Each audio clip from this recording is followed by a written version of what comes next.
Bueno, estamos acá para darle la gloria a Dios por todo lo que Él ha hecho a favor de cada uno de nosotros. Así que gracias por esa oportunidad que nos brinda de estar aquí y escuchar de su palabra. ¿Se han dado cuenta de la importancia que tiene la palabra de Dios? Hermanos, en el libro de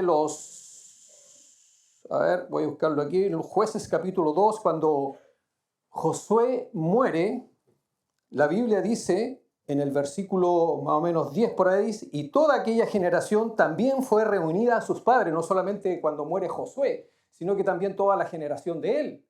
Pero hay algo muy triste que el texto a continuación dice, y se levantó después de ellos otra generación que no conocía a Jehová ni la obra que él había hecho por Israel.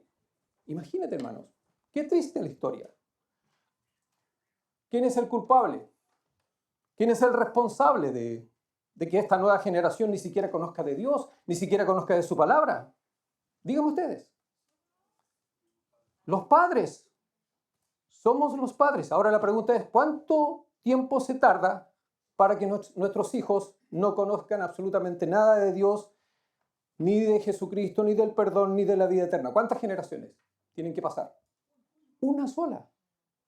Así que imagínate, tú y yo, la mayoría yo creo aquí, somos padres. ¿Se imaginan la responsabilidad que tenemos de entregarles la palabra de Dios a nuestros hijos? Porque si no lo hacemos, va a ocurrir exactamente lo que dice aquí el libro de Jueces. Nuestros hijos ni siquiera van a conocer de Dios, de lo que Él es, su persona, su obra, la obra de Cristo, y se van a perder. ¿Y nuestros nietos? ¿Qué va a pasar con ellos? Menos. Así que tomemos conciencia, hermano, acerca de la palabra de Dios y la responsabilidad que nosotros tenemos. Gracias, Jonathan, por traer a tu hijo. Me prometió, me dijo, van a conocer a mi hijo, y lo trajo. Hay una responsabilidad ahí, pero no solamente es responsabilidad de parte de la iglesia o de la escuela dominical, es mía, es tuya, de enseñarles la palabra de Dios. Bueno, eso fue extra, ¿no? Porque estamos en Juan capítulo 17, la segunda parte de este capítulo que va a hablar específicamente acerca también de la palabra de Dios. Mark ya introdujo el capítulo 17 del domingo pasado, y hermanos, de todas las oraciones, mire, Jesús tuvo muchas oraciones, ¿sí o no?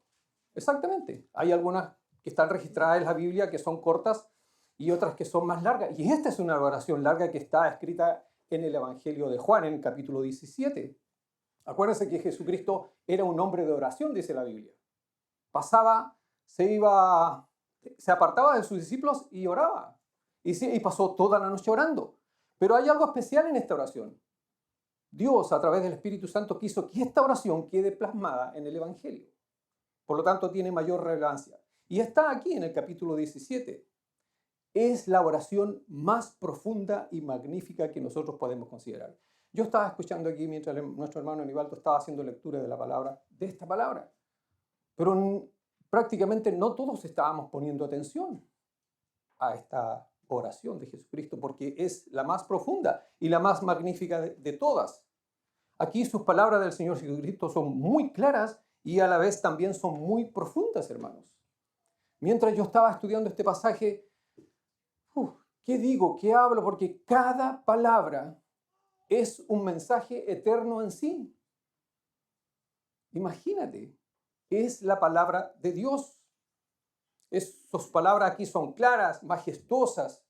Aquí hay una comunicación, como el hermano Mar nos introdujo el domingo pasado, hay una comunicación intertrinitaria aquí. ¿Qué significa eso? Entre el Padre y el Hijo. Y abarca, hermano, toda la extensión de la historia redentora. Miren, esta oración habla de la elección, habla de la glorificación, incluye temas de regeneración, revelación, iluminación, santificación y preservación. Mientras la leían, ¿captamos todo eso nosotros? No, porque requiere de un estudio profundo. Aquí prácticamente, hermano, en esta oración de Jesús con su Padre, el velo se corre y Jesús prácticamente, ustedes conocen la estructura del tabernáculo, ¿cierto? Hay un lugar santo, hay un velo y hay un lugar santísimo. En esta oración, Jesús nos lleva a nosotros, a los lectores, al lugar santísimo prácticamente. Se corre el velo y Él nos lleva a ese lugar, al lugar santísimo, al mismo trono de Dios. No sé si te habías dado cuenta o no, pero así es, hermanos. No hay otro capítulo en la Biblia como esta, como Juan 17. Mark ya nos introdujo, como le dije, la sección se divide en 3 partes: la oración de Jesús del 1 al 5, por sus discípulos del 6 al 19 y por la iglesia del 20 al 26, que es lo que vamos a ver más adelante. Pero aparte de todo esto, hermano, de lo que hemos hablado, ¿saben cuál es el punto central de todas estas 3 secciones? Siempre, acuérdense siempre, el punto central es la gloria de Dios. Ese es el tema central de la Biblia, que traspasa el universo y todo lo que nosotros conocemos como creado. Hay un comentarista que dijo lo siguiente: cuando Jesús ora por Él, en el versículo del 1 al 5, no es Él lo que tiene en perspectiva, es la obra de Dios. Cuando ora por sus discípulos, en los versículos 16 al 19, los encomienda a Dios como agentes continuadores de su obra. Y cuando extiende su consideración a todos los creyentes presentes o futuros, nosotros, de los versículos 20 al 26, habla prácticamente del objeto de su obra. Nosotros somos el objeto de su obra, hermanos. La palabra de Dios nos ha alcanzado a nosotros, porque su obra y la gloria de su Padre, para Él prácticamente son la misma cosa. Imagínate el poder de la palabra de Dios. Entonces, esta es una introducción, la importancia de este pasaje a tan solo prácticamente unas cuantas horas de que Él vaya después al Getsemaní, sea arrestado, sea juzgado y sea crucificado. Están pasando los acontecimientos muy rápido y aquí las palabras del Señor son muy relevantes. Aquí está hablando, consideren, hermano, la segunda persona de la Trinidad. En tanto, Él habla con su Padre, está hablando de la naturaleza de su comunión, y eso ya lo vimos ya, sobre la ejecución de un plan eterno de salvación para cada uno de los que van a creer en Él y en ese Evangelio, y sobre la forma también en que los discípulos y todos los creyentes se ajustarán a su plan. Y ahí estamos nosotros, hermano. Imagínate, estamos ahí ajustados en el plan de nuestro Señor Jesucristo. Entonces, los discípulos, al oír esta conversación, tuvieron acceso a la conversación, como les dije, más profunda y santa que jamás nosotros podríamos haber escuchado. Cuando los creyentes hoy día, nosotros leemos esta oración, ¿qué pasa? Nos sentimos, como le dije al principio, transportados al lugar santísimo, a la presencia de Dios. Y esta es una oración sacerdotal, hermanos, de nuestro sumo sacerdote. Imagínate, aquí el Señor Jesucristo prácticamente está abriendo su corazón. Y nosotros podemos ver cómo es Él. ¿Qué es lo que Él siente? No solamente por Él, sino que también por nosotros. Está intercediendo por nosotros. Para muchos este pasaje es conocido el lugar santísimo de las Sagradas Escrituras. No tenía idea, pero estudiando uno aprende cosas.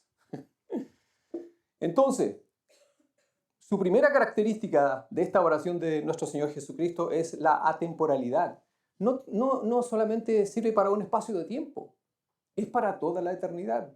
Acuérdense, las palabras de Dios son eternas, no caen al suelo como las nuestras, permanece para siempre como se leyó hoy acá, ¿sí o no? Y hasta por toda la eternidad. Entonces, la primera petición para sus discípulos, esto lo vimos un poquito ya el domingo pasado: manténlos en mi gozo y guárdalos del mal. Ahí está el versículo del 13 al 16. ¿Ya? Vamos a partir del 14 porque ahí cortó nuestro hermano Mark el 13 y ahora corresponde del 14 en adelante. Yo les he dado tu palabra.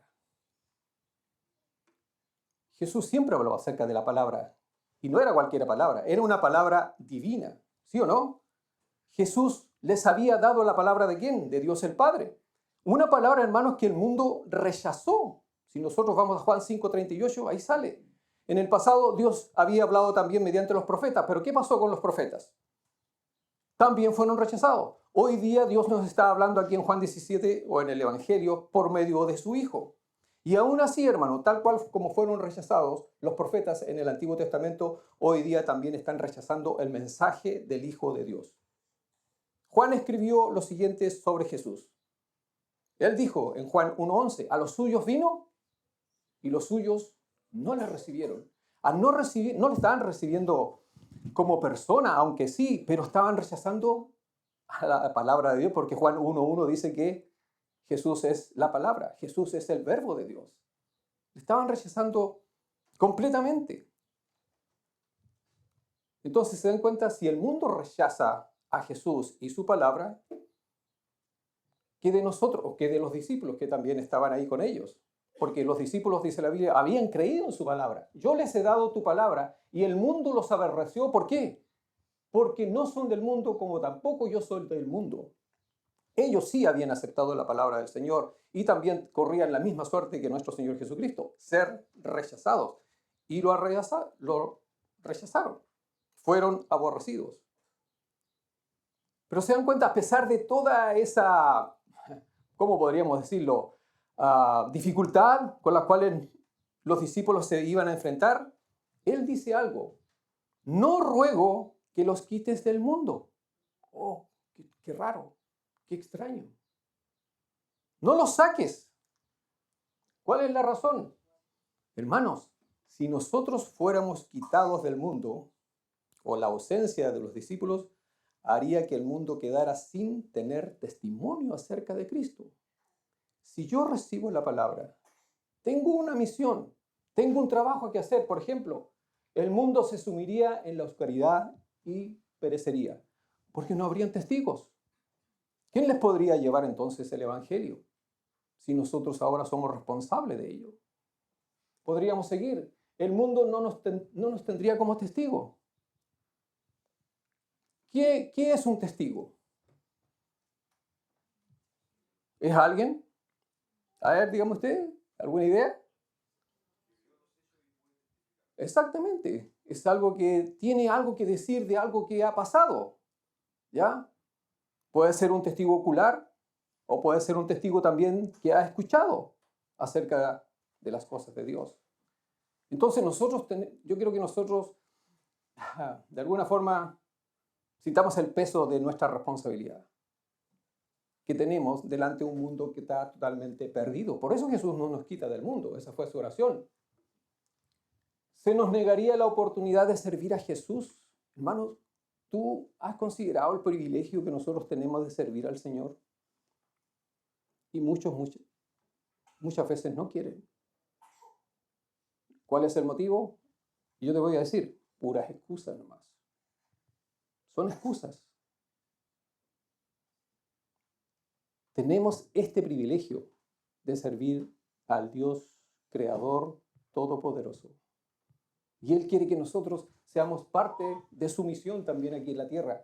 Si fuéramos quitados del mundo, no veríamos la sabiduría de Dios, la verdad, el poder y la gracia, hermanos. No veríamos nada de esto. Pero estando aquí, en medio de las dificultades, en medio de los problemas, de que la gente nos rechaza, vemos a Dios obrando. ¿Saben, hermano? Nancy y yo hemos pasado por problemas muy difíciles. No como matrimonio, sino que como padre. Pero ¿saben una cosa? Fueron como 15 años. Nunca veíamos prácticamente la luz al final del túnel. Era como que cada vez íbamos de mal en peor en cierta situación. Pero ¿saben una cosa lo que pasó? Nos encomendamos a Dios y le llegamos a conocer de una forma profunda, personal, íntima, que quizás si ese problema no hubiera ocurrido, nunca habría tenido la experiencia de conocer a Dios ahora como la que tengo a esta edad, digamos, en ese sentido. Porque cuando las cosas están bien, ¿quién necesita de Dios? Solamente para nosotros es una idea, es un concepto nomás, pero no una persona que se relaciona conmigo y de una forma amorosa. Y de esa forma nosotros le llegamos a conocer. Si fuéramos quitados del mundo, se los negaría el lugar para prepararnos para el cielo. Hermano, aquí en la tierra no hay purgatorio, por si acaso. O en alguna parte entre el cielo y la tierra no hay purgatorio.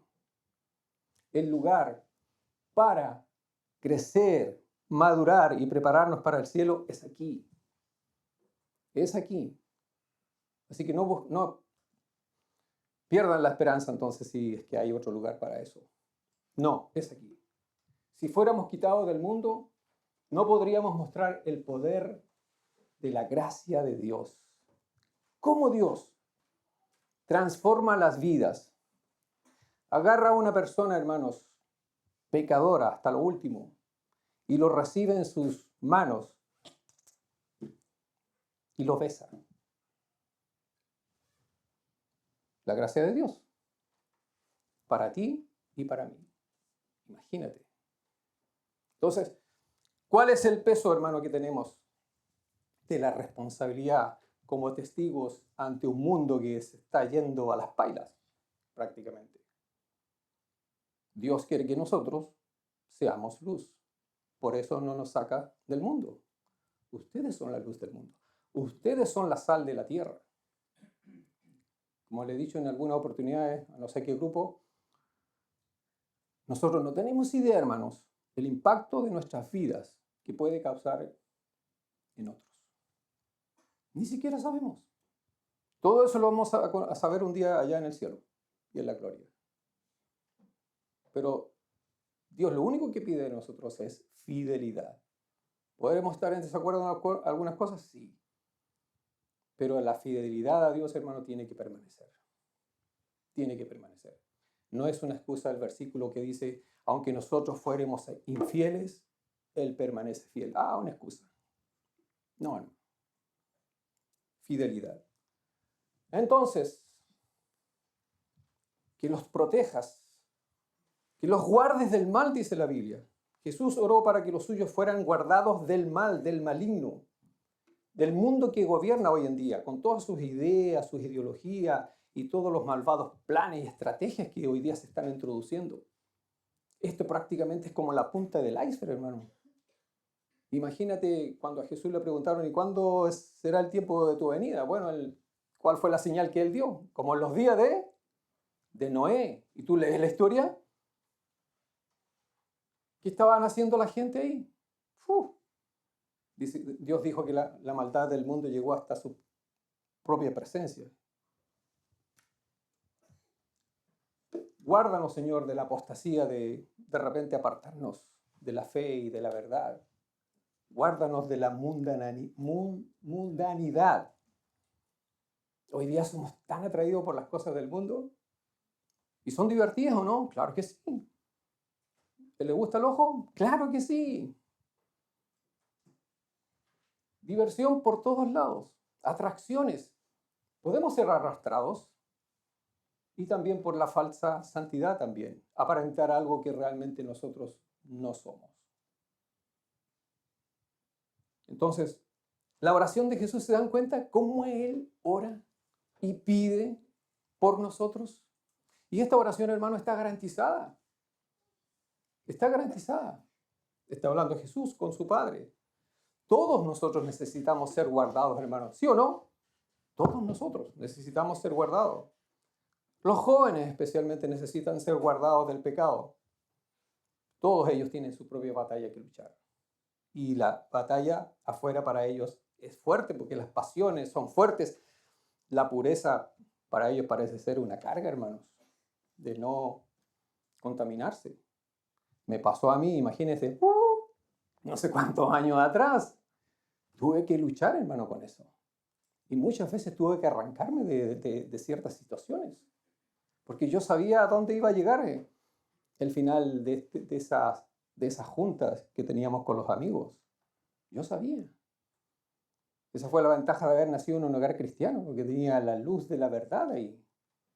Mis papás siempre hablando de la palabra de Dios, mi hermano haciéndole preguntas, y en la mesa reunido y escuchando la radio en ese tiempo, las predicaciones, la voz de la esperanza, no me acuerdo cuáles eran los programas de radio. Pero los jóvenes tienen problemas y tienen presiones. ¿Ya? Pero ¿saben una cosa? Lo que encontré es que, sin embargo, hay un gran peligro para los hombres mayores. No solamente para los jóvenes, sino que para los hombres mayores también. Por ejemplo, dice, no hay descripciones en la Escritura de un hombre joven cayendo en pecado. Por ejemplo, piensa en José, ¿cayó en pecado? No, y era joven. Daniel, ¿cayó en pecado? ¿Y sus amigos? No, y eran jóvenes. Pero en cambio, hombres mayores como nosotros, de mediana edad hacia arriba, aparecen todos estos ejemplos en la Biblia. David, Salomón, Sansón, Lot, y podríamos mencionar muchos de ellos. Tenemos que estar firmes, hermanos, bueno, vamos a llegar a eso. La segunda petición para sus discípulos. Aquí ya entramos en tierra derecha ya. Jesús habló de una santificación para sus discípulos. Ahí está el versículo. Santifícalos en tu verdad. Tu palabra es verdad. Y ahí todo lo que sigue. Santifícalos en tu verdad, hermanos. ¿Qué significa? Significa ser apartados especialmente para el uso y el placer de Dios. Imagínate, el uso y el placer de Dios. ¿Qué es las veces que Jesús habló desde el cielo a su Hijo Jesucristo? ¿Qué fue lo que dijo de él? ¿Qué fue? Este es mi Hijo amado en quien tengo complacencia. Y nosotros también, hermanos. Que esa sea la voz de Dios hacia nosotros. La razón es, estamos apartados para el uso y el placer de Dios. Y eso implica santidad, ser apartados de la corrupción del mundo para el uso de Dios. Y el instrumento de la santificación, ¿saben cuál es? Porque Jesucristo dijo, santifícalos en tu verdad. Tu palabra es verdad. El instrumento de la santificación es la palabra de Dios revelada en las Escrituras. Aquí escuché varias veces a la hermana Nilva decir acerca de la Biblia, ¿la lees? ¿La lees? Hermano, si no la estás leyendo, ¿qué santificación vas a tener? ¿Qué uso y qué complacencia Dios va a tener de ti? Si ni siquiera la conocemos. Y el desconocer la palabra de Dios, ¿qué va a provocar en nuestro hogar y en la vida de nuestros hijos? No van a conocer nada de Dios, como les dije al principio, acerca de cuando muere Josué. Que no sea tu caso que se levante una generación en tu casa que no conozca a Dios, porque la responsabilidad está aquí en nosotros. El instrumento entonces de la santificación es la palabra de Dios. Y mientras más verdad creen, más santificados serán. ¿Te das cuenta? O sea, el estudio personal de la palabra de Dios. El estudio en grupos. La iglesia tiene muchas alternativas para juntarse, no solamente para pasarlo bien, sino que también juntarse alrededor de la palabra de Dios para tener un conocimiento de ella. Entonces, nosotros mientras más creemos de ella, más santificados seremos.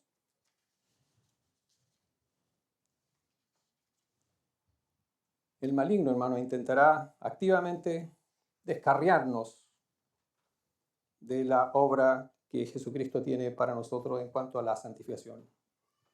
Pero el Padre, acuérdense, garantiza en su oración, guárdalos del mal y de todas estas otras cosas, santifícalos.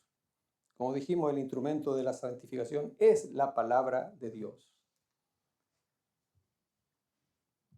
Enviados al mundo. También habla este versículo acerca de eso. Como tú me enviaste al mundo, dijo Jesús en su oración, así yo los he enviado al mundo. Jesús tenía una misión, enviado desde el cielo por el Padre. Ahora Jesús quiere que nosotros continuemos su obra. ¿Se acuerdan que cuando Jesús estaba con los judíos religiosos, y le dijo, y lo estaban cuestionando por las obras que él hacía, especialmente siempre cuando lo hacía en el día sábado, y él le dijo, mi padre trabaja y yo trabajo. Siempre.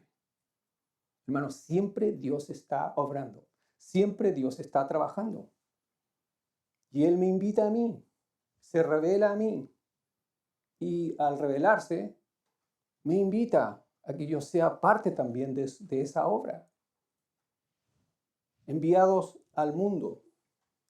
Entonces, la idea del servicio está conectado por la santificación. Porque yo, mientras más tengo conocimiento de la palabra de Dios, me santifico y estoy dispuesto a obedecer a Dios en lo que Él pide que yo haga. Me envía al mundo a continuar la obra de la predicación del Evangelio. Ser apartados para el servicio y la misión de Dios. ¿Se dan cuenta que todo esto está conectado? Jesús no ora al azar. Él ve hacia el futuro. Y ahí nos ve a nosotros, hermano, y nosotros tenemos esa responsabilidad también. Ser apartados para el servicio y la misión de Dios no solo los deja en el mundo, sino que los envía a Él. ¿Estamos yendo a Él? ¿Estamos en esta misión? ¿Qué pasó con los discípulos? Oró por ellos y les dijo, no los quite del mundo. Y los envía. ¿Saben lo que pasó con los discípulos en Efesios 2:20? Dice esto, miren, ahí está nuestro fundamento. Dice lo siguiente, edificados sobre el fundamento de los apóstoles y profetas, siendo la principal piedra del ángulo Jesucristo mismo. Los discípulos cumplieron la misión. Y al cumplir la misión, ahora nosotros somos participantes de esto que dice Efesios 2:20, edificados sobre el fundamento de los apóstoles. Siguieron y llevaron a cabo. Y esta palabra que nosotros tenemos hoy día en nuestras manos, gracias también a estos hombres, tenemos un fundamento donde nosotros podemos seguir adelante y continuar.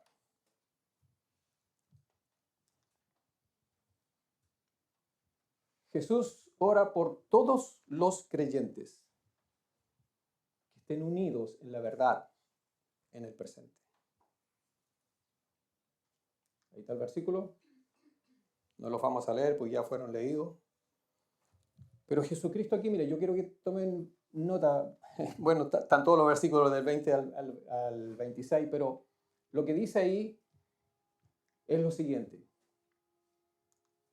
Jesús amplía el alcance de su oración. Si ustedes tienen su Biblia, por favor, vayan ahí. Yo no quiero volver atrás, porque dice, más no ruego solamente por esto, sino también por los que han de creer en mí por la palabra de ellos. Es un ejemplo. Está ampliando su oración, ¿cierto? No solamente para sus discípulos, sino que también para los creyentes futuros.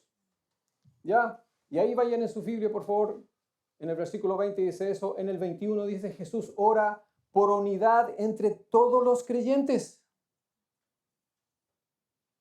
En el versículo 22, Jesús ora por que la iglesia sea marcada por su gloria. En el versículo 23 dice que Jesús ora por una unidad fundada en el amor. En el 24, Jesús ora estar con los suyos y que vean su gloria. En el versículo 25-26 dice la triunfante conclusión de la oración de Jesús. Bueno, mientras yo estaba estudiando este versículo, me tocó el más pesado de todos, porque cada palabra que Jesús dijo, como les dije al principio, es una eternidad en sí. Entonces, dejar algo afuera, ¿qué dejo afuera? Cuando toda la oración es importante en sí. Es atemporal, como les dije anteriormente. Podríamos decir muchas cosas de cada uno de esos puntos que están ahí. Muchas cosas. Pero sigamos adelante. No sé si, bueno, ahí ya está el versículo, pero no sé si dan cuenta ustedes que todo lo que Dios hace lo hace en amor. Siempre. Siempre. Todo. Siempre está, su amor es lo que lo impulsa. ¿Qué lo motivó a él venir a nosotros? ¿Qué lo motivó? Su amor. Su amor. ¿Qué lo motivó a enviar a Jesús a la cruz? su amor, porque Él quiere compartir todo con nosotros, porque Él es amor. Podríamos seguir y seguir hablando acerca de estas cosas. La unidad, hermano, Jesucristo estaba orando ahí en el versículo 17 por la unidad.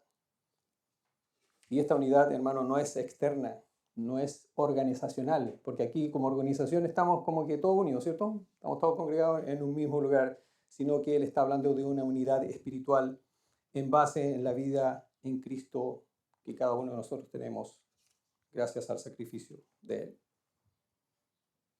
Por eso la Biblia dice aquí en 1 Corintios 6:17, pero el que se une al Señor, un espíritu es con Él. Por eso le digo, no es una unidad externa u organizacional, es espiritual la unidad que debemos de tener. Todos los creyentes son uno entre ellos. El otro versículo en Gálatas 3:28 dice, ya no hay judío ni griego o gentil, no hay esclavo ni libre, no hay varón ni mujer, porque todos vosotros sois uno en Cristo Jesús. Unidad. Él oró por eso. Y debemos de nosotros de considerarlo también. Ahora la pregunta es, ¿cómo se manifiesta la unidad espiritual en la práctica? Miren este versículo, Filipenses 2:22. Tiene 4 partes. Yo quiero que ustedes no la traten de encontrar porque lo vamos a buscar. Dice, completad mi gozo, sintiendo lo mismo, teniendo el mismo amor, unánimes, siendo una misma cosa. Ahí hay 4 cosas, 4 señales de la unidad que caracterizan a la iglesia de Jesucristo. Y ahí está. Primero, motiva a que los creyentes sientan lo mismo. Unidad espiritual. Produce creyentes que tienen el mismo amor. Da como resultado creyentes unánimes, todos juntos, no apartados ni separados. Produce creyentes que sienten una misma cosa. ¿Se dan cuenta? Todo lo que involucra el término unidad. Ahora podríamos hacer un mensaje de ello, pero vamos a terminar el versículo. Podríamos hablar cada una de esas partes, de lo mismo, el mismo amor, unánime, una misma cosa, pero no hay tiempo. Eso es lamentable, hermano, cuando no hay unidad. Esto lo dijo un comentarista de los años 1600, imagínate. Dijo, pero qué cosa tan triste fue que un pagano pronto tuviera razones para decir, ninguna bestia es tan dañina para los hombres como los cristianos son entre sí.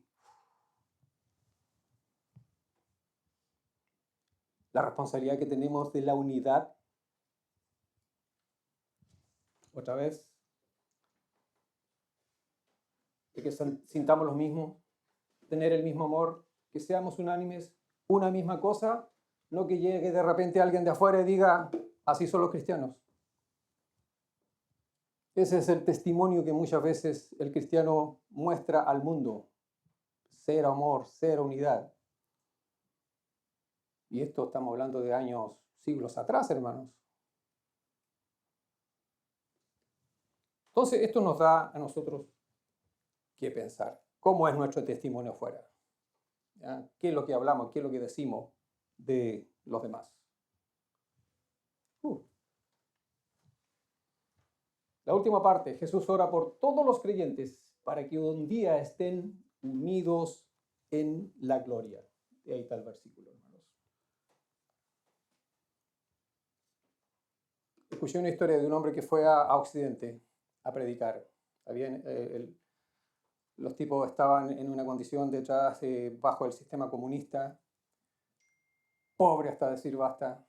Tenían que trabajar duro todo el día para tener algo para la mesa en su pan. Y llegó este predicador y estuvo horas con ellos y les habló acerca de la palabra de Dios.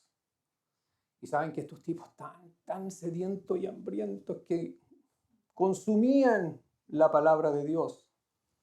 No quería que pararan. No.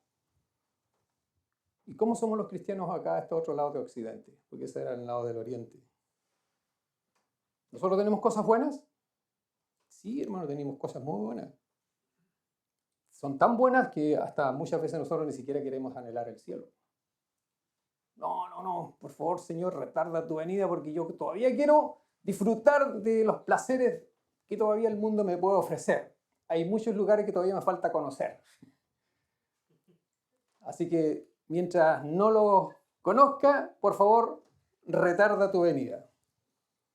Es como que ir al cielo fuera una intrusión en nuestros calendarios, hermano, de nuestras vacaciones y todo ese tipo de cosas. ¿Ya? No queremos. Dios no echa a perder mis planes. No quiero ver el cielo hasta que tanto no haya disfrutado.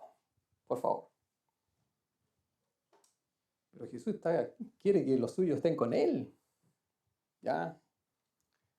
Entonces, hermano, ¿qué pasa? Que cuando la iglesia pierde su objetivo en el cielo, porque la Biblia dice que nosotros no somos de acá, ¿cierto? Él dijo, yo no soy del mundo, tampoco ellos son del mundo. Entonces tenemos, la Biblia dice, una nueva u otra ciudadanía, pero cuando nosotros como iglesia perdemos el objetivo en el cielo, nosotros prácticamente nos volvemos complacientes, egocéntricos, materialistas, mundanos, débiles, lentos. Los placeres del mundo hoy día prácticamente consumen gran parte del tiempo y la energía que nosotros le damos. Yo sé que es cierto, hermano. ¿Sabes lo que dijo Churchill?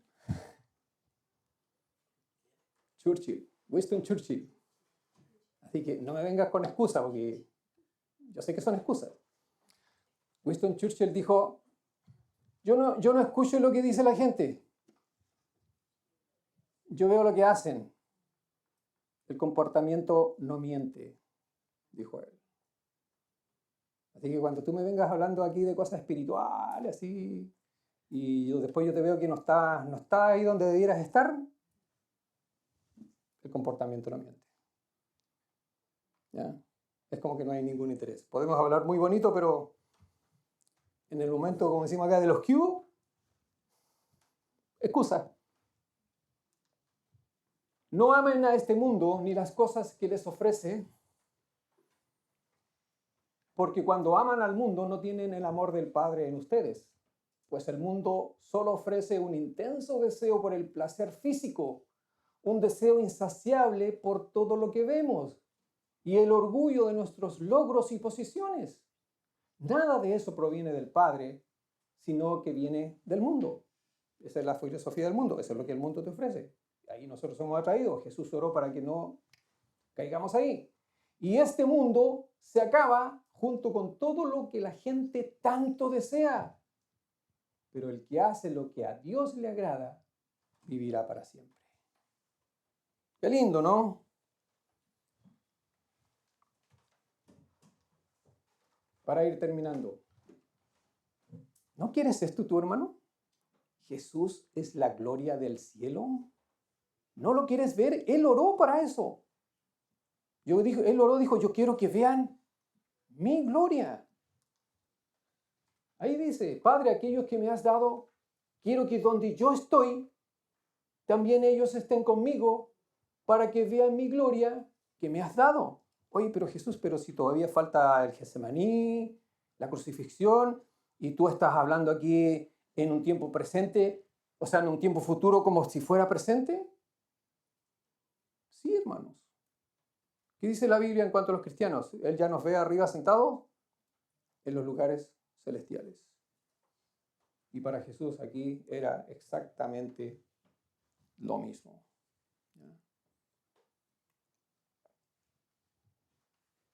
Filipenses, no sé si lo tengo aquí, pero no lo dice.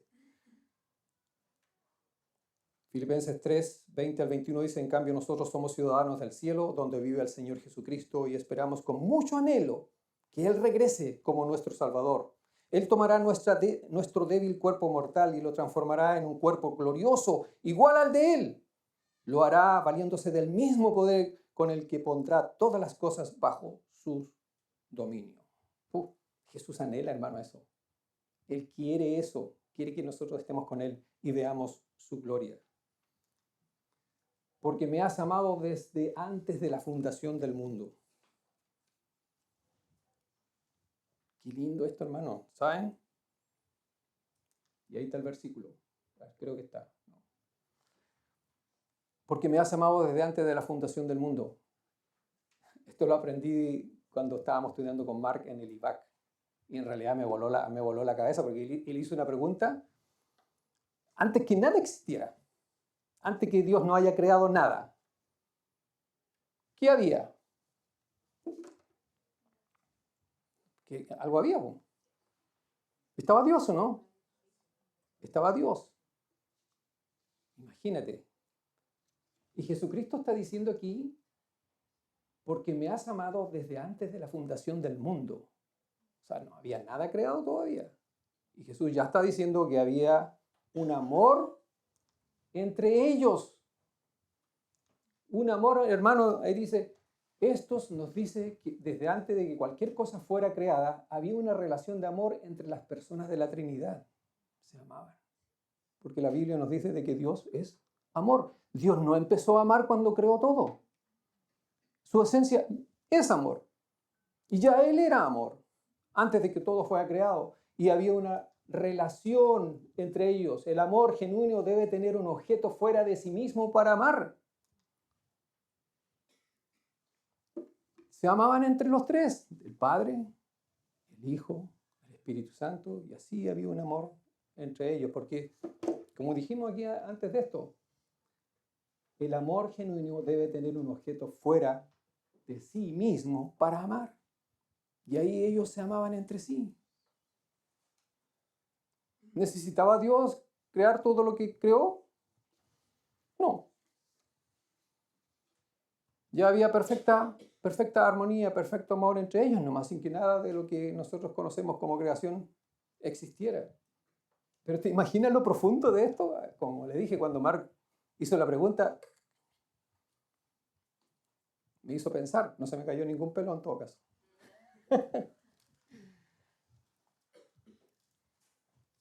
Y para terminar, hermanos, también aquí Jesús ora por la preservación de los creyentes.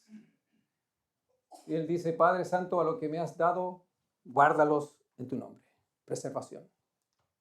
Después, Él ora también por su gozo. Dice que tengan mi gozo cumplido en sí mismo. Ora por liberación, que los guardes del mal. Ora por santificación. Santifícalas con tu verdad. Tu palabra es verdad. Ora por unificación, que todos sean uno. Ora por asociación. Padre, aquello que me has dado, quiero que donde yo estoy, también ellos estén conmigo. Ora por glorificación, que vean mi gloria. Imagínate, Él comparte lo suyo. Comparte lo suyo. Dios no se resta nada para sí mismo. Y aquí para terminar, hermanos, acuérdense del amor, el amor de Dios, que está derramado en nuestros corazones, dice la palabra de Dios. En 1 Corintios 13, del 1 al 3, Pablo dijo, si no tengo amor, de nada me sirve hablar todos los idiomas del mundo y hasta el idioma de los ángeles. Si no tengo amor, soy como un pedazo de metal ruidoso, soy como una campana desafinada. Si no tengo amor, de nada me sirve hablar de parte de Dios y conocer sus planes secretos. De nada me sirve que mi confianza en Dios me haga mover montañas. Si no tengo amor, de nada me sirve darles a los pobres todo lo que tengo. De nada me sirve dedicarme en cuerpo y alma y ayudar a los demás. ¿Por qué? Porque no hay amor. Y esa fue la motivación de Dios al venir a nosotros. Y debe ser la motivación nuestra también para ir hacia los demás.